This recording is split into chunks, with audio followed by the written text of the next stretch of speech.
మనం పోయిస్తాం మరి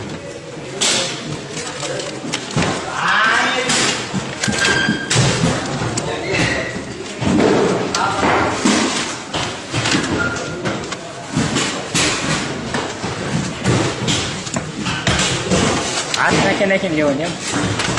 Okay, koy ni pura. ఇదిగోండి ఫ్రెండ్స్, మనం వేసిన జగనన్న ఓట్లు మన స్లిప్పులు చూడు తెంపేసి ఏడపక్కన పడేశారు, కంపల్లో పడేశారు. అందరు గమనించండి. ఏంది ఇవన్నీ మనం జగనన్నకి వేసిన ఓట్లు స్లిప్స్ ఇవి. అవిగో మొత్తం మినిమం 50-60 వేల ఓట్లు మొత్తం ఇవన్నీ ఉన్నాయి. అందరు గమనించుకోండి, మనకి ఎంత అన్యాయం జరిగింది చూడండి. అసలు ఇగో ఈవీఎంలో కట్టే మిషన్లు ఫ్యాన్ గుర్తులు ఇదిగోండి.